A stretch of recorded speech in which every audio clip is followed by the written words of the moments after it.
Hello, third graders. It's me, Mr. Fuzzy Wuggs. I hope everybody's staying warm with all the snow. And we're going to get a break. Woohoo. I think we all need to get some rest, right?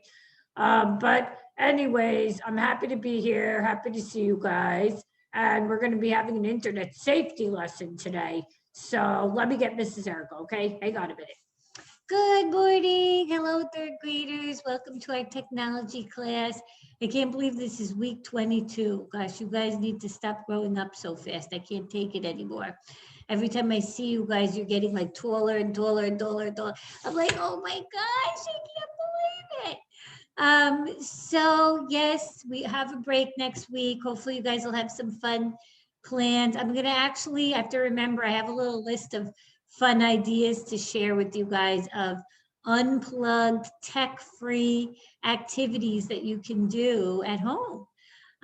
Because, you know, we've been learning about internet safety, digital citizenship, and how we need a balance, right? We shouldn't be just tech, staring at the screen all day. We should take a break, right?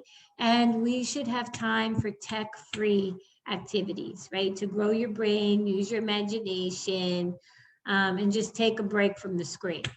But so just really quick, you will have a new typing lesson this week. So it's the 5-minute typing test. So I feel like we've been going through a lot of the review with the letters. So you have 5 minutes of typing over the break. It's a lot of typing, right? 5 minutes of typing, guys. I think everybody could get that done. Yeah, I think everybody can get that done. And if you didn't finish any of the other lessons, finish them up. And so that way, when we come back from break, you're all caught up on all of your lessons, and that will be perfect. Okay. And then this week we're continuing. So our topic that we will be talking about is our digital citizenship pledge. And we'll be coming, you guys are going to get to come up with kind of like your own pledge. So we'll talk about what that is, but it's a pledge is like a promise, right? Where we promise to do something. We say, I pledge that I will have a balance. I will do tech-free, device-free activities every day, right? And you're trying to really be responsible with technology, where you're not just spending your whole day on there. And I know it's so tricky with the COVID season, right? Because we've had to do school from home. Your parents, a lot of them are working from home, and we're just home. But we have to still, you know, just because we're at home doesn't mean that, oh, well, I guess I just do tech all day. No, it means that you have to be more creative maybe, right? And come up with other ideas of things that you can be doing, so that you can have fun at home and take a break from staring at the screen, right? So we'll be talking about that today. And so we're going to be learning about a community, and specifically an online community. So what makes a strong online community? So if you guys remember, we learned about the rings of responsibility, right?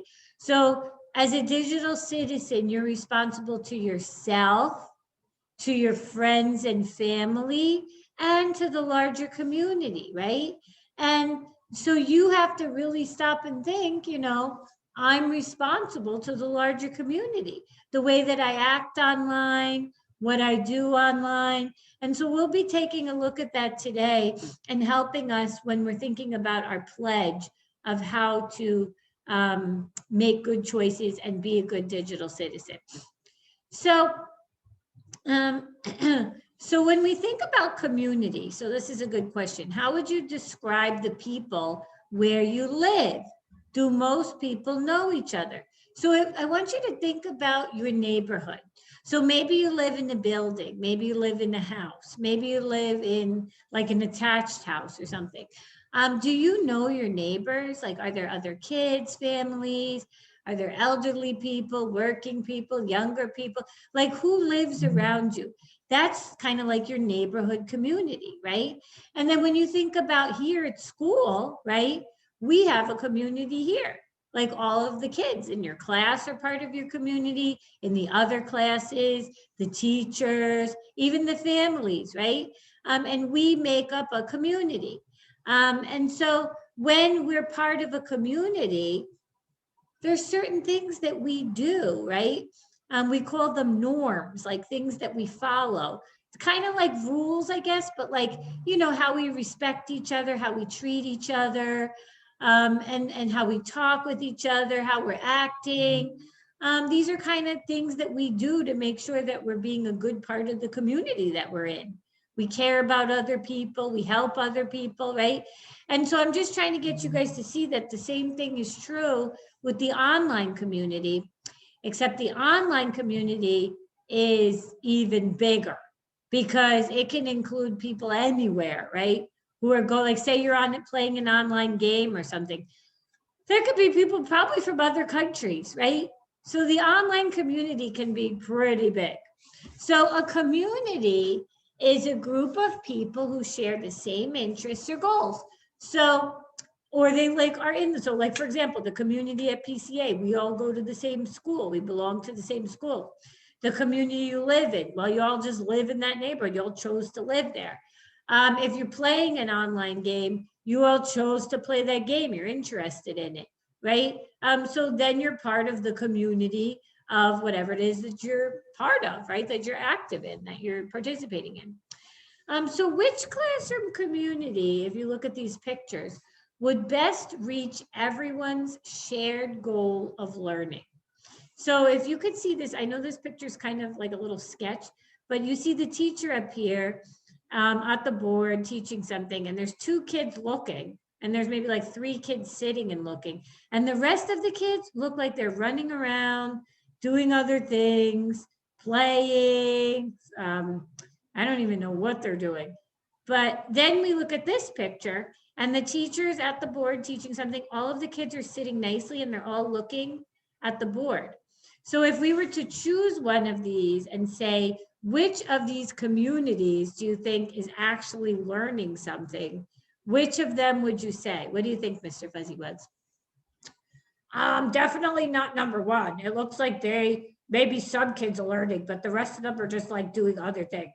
So I think I'm going to go with number 2 because they're very organized. They're sitting, they're looking, they're focused, their attention's on the teacher. I think those kids are probably going to learn the most. Yeah, because they're working together. They have like a norm, right? Like when you guys come to school and you're in the classroom, you don't just go run around to do whatever you want. And then while Mr. Lee's teaching, you're just like, some of you guys are like playing a game and some of you guys are doing like homework or something else. You're focused, right? Everybody's doing it together and you're all focused on one thing that you're doing together, a common goal. And that's how communities can work and actually get to their goals when they work together, right? So we can obviously have this discussion, but we would be talking about the classroom norms. What's normal in the classroom? So I would have to say, let me throw some out there. I'll let you give some examples too, Mr. Fuzzy Wuzz. When you come in, you probably have to hang up your backpack, your jacket, take out your books that you need, right? What else? You probably have to stay at your desk, keep your mask on, of course. And you have to follow along with what the teacher's saying. So maybe if you're doing math, you take out your math book, or social studies, you take out your social studies book. Yeah, and then you raise your hand when you have a question. You don't just like call out, right?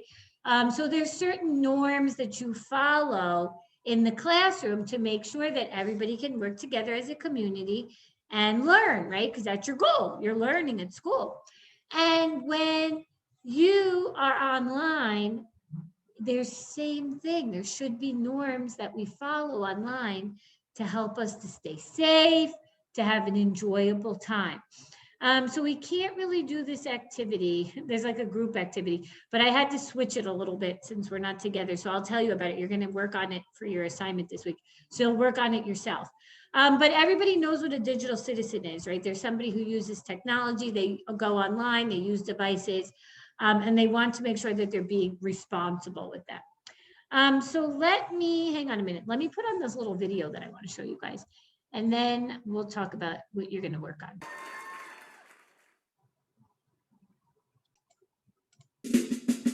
We, the digital citizens, with our hands up in the air, pledge to travel safely when we click from here to there.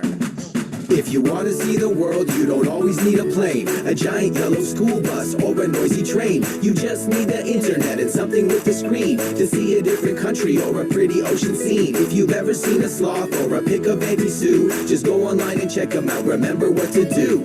Always ask a grown-up before you go online. It's good to set a limit and keep track of your time. That's right. Keep your info private like your name and your address. And always find a grown-up if you're scared or you're stressed. If you want to see the world, you don't always need a plane, a giant yellow school bus, or a noisy train. You just need the internet and something with a screen to play an awesome puzzle game or watch a soccer team. So go online and check them out. Remember what to do, to do, to do, to do. Always pause and think when visiting a site. Only talk to friends you know and never start a fight. Okay. It's fun to have a screen to laugh and play with friends, but if it's nice, go outside and find the rainbow's end. If you want to see the world, you don't always need a plane, a giant yellow school bus, or a noisy train. You just need the internet and something with a screen to be a part of something great, whatever you can dream. Remember that you took this pledge to be your best online. So stick with the Dig citizens, and together, you will shine.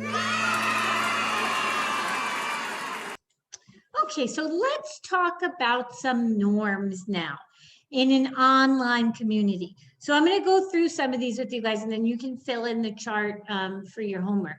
But let's look at the first one. So it says type of community, and we're talking about video sites. So like maybe YouTube, right? You watch videos on YouTube. The norm would be don't post videos that are mean or inappropriate. And the goal of YouTube is to see or share cool videos, entertainment, to learn. So the question says, how does the norm help the online community reach its goal? So if the norm is to make sure that you're not posting anything mean or inappropriate, and your goal is to have interesting videos you can enjoy and learn from, then how does that help you? What do you think, Mr. Fuzzy Wuzz? Well, I think that if we follow the norm, then we will end up with videos that are enjoyable, and because they won't have any mean words in them or inappropriate things that aren't for third graders, and then the third graders could really enjoy them and learn from them. Yeah, so if everybody followed that norm, then people could really reach their goal, and YouTube could be a site that people could enjoy.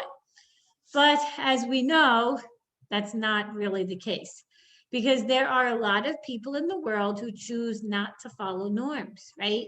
Instead, they choose to post videos that are mean, that are inappropriate, terrible language and things that they talk about, inappropriate for third graders, right?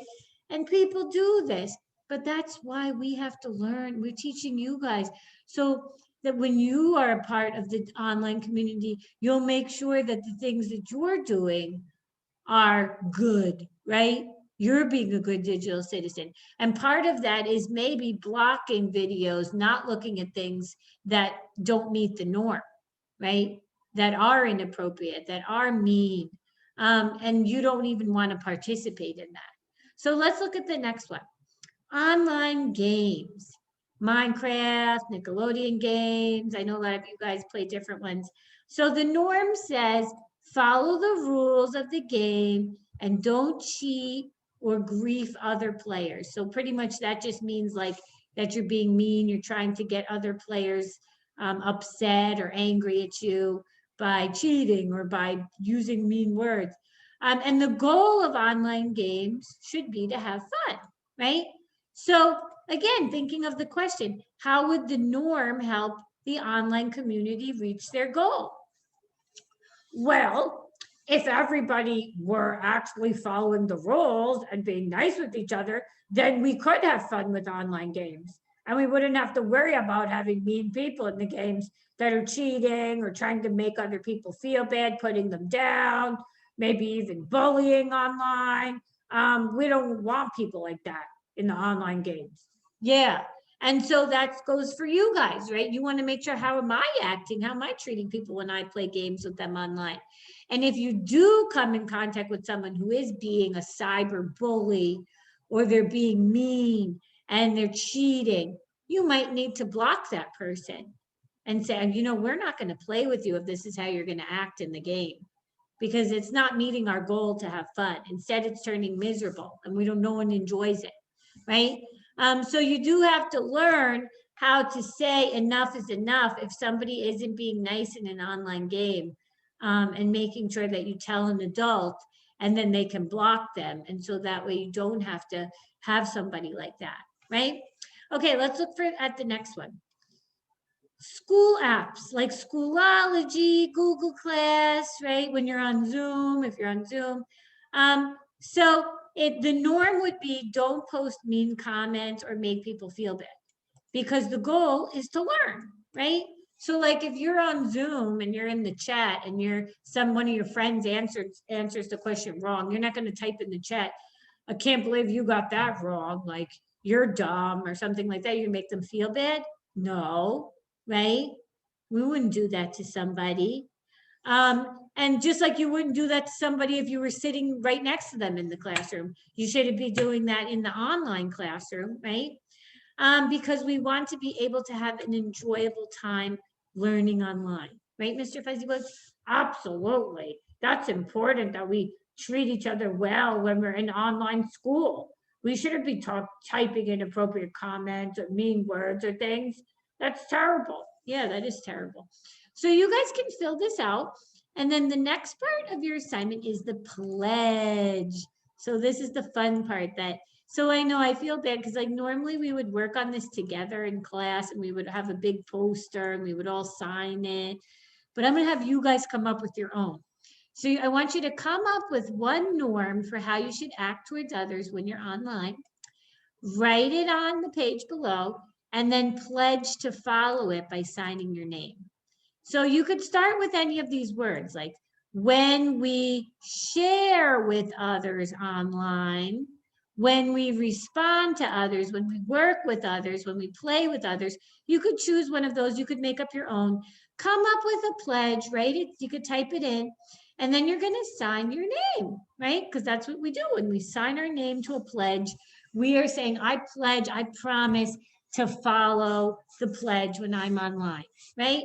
So come up with something, think of something that reflects you, so that way, you know, you can maybe even share it with other friends. Like, hey, this is what I do to make sure that I'm being a good digital citizen when I'm online. This is something I feel like I have to pledge and promise. So you can come up with your own. It'll be interesting to see kind of everybody's different one, what you guys value and think is important, for staying safe online, for being a good digital citizen. So there really is, like, I would say no really right or wrong. Like, it's really just your thought on it. I mean, obviously, if you type like, you know, something that is inappropriate, that wouldn't be okay. So please think along the lines of what we've learned so far with our internet safety and digital citizenship lessons. Okay. So you can work on that over the break. You can finish your typing. If you need to catch up on anything, catch up. And then we've been having lesson quizzes. So there's one for this lesson. This is lesson 4. There's about 4 questions in each quiz. So if you've missed any of the quizzes, you can go in GradeLink and check and you'll see, and then you can click on the link and you can take the quiz. So just make sure you take it. So 4 questions. Why are community norms helpful? When you follow a norm, you are. Aiden is reading about Minecraft tricks in an online community for gamers. He does not agree with how Minecraft Ninja says to do a trick. Aiden responds, you don't know anything, Minecraft Ninja. No one wants to read your post. Is Aiden being a good digital citizen in his community? So answer that. And then imagine you're part of an online community. You see someone posting something mean. What action could you take to be a good digital citizen? So 4 questions. Make sure you answer the quiz. It counts as like a separate grade for your homework assignment. Okay. So that's pretty much it, guys. If you need anything, any questions, you could email me over the break. And otherwise, enjoy. Oh, I wanted to show you guys. So I had this list. So fun things you can do that do not require tech. You could write in your journal. That's fun. You could play a new card game, learn a card game. Sing like karaoke, put on your favorite song, practice singing, have a little concert. You could create an indoor camp out. You could make like a sleeping bag, get snacks. You could paint, draw, put a puzzle together. That uses your brain. You have to think. Make up silly songs. Oh, I love this one. Make a dream or vision board. Like, what are some things that you dream of doing, places you want to visit? And you can make a board. Even scrapbooking can be fun, where you take all the memories that you've already had and you write little captions and you put them in a big book. Learning origami, that's fun. Folding and creating with paper. Creating your own magazine or even your own board game. So you could take like a piece of cardboard from an old box that's being recycled, make it the game board, and then you can color all the little squares on the game board, make little pieces with cardboard. That could be a whole day project you could do. You could build a tower. It could be out of cards, cups, Legos, bake something, maybe ask a parent, show me how to bake brownies. Write your own book. How fun would that be? Making paper airplanes. That can be fun. For Valentine's Day, making cards for someone and sending it to them. That would definitely make them feel loved. Designing the menu for tonight's dinner. Maybe you could even cook it too. Making like clothes or little things for your toys and your dolls. There's just so many things you guys can do. Making sock puppets. If you have an old sock, you can make a puppet. If you have a bigger cardboard box, you could make like a house or a spaceship. You could pretend to host your own radio show. Do a science experiment. Like using YouTube can be fun. You can find like DIY science experiments, something that you have at home, and you could follow the video and then you could do it. So there's a lot you can do at home that you don't really need tech in the sense where you're just staring at the screen. Tech should help you create and use your imagination, right? So think of fun things you can do over the break where you don't need to just be staring at the device, right? That's kind of my challenge for you guys. So we'll see you when we get back. Have a nice break. We miss you guys and we'll see you soon. Okay, bye guys.